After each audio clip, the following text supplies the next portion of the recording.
கிட்ட நிற்ப நீ பல காடி இருப்ப புத்து நானும் பார்த்து புட்டா 10 முறை குளிப்ப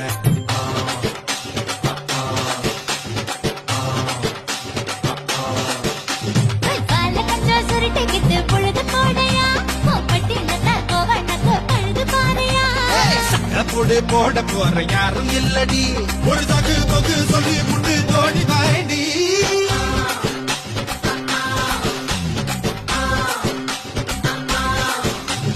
ஐயா திருநாட்டு கட்டு ஐயா கோட தூக்கு கட்டு யானை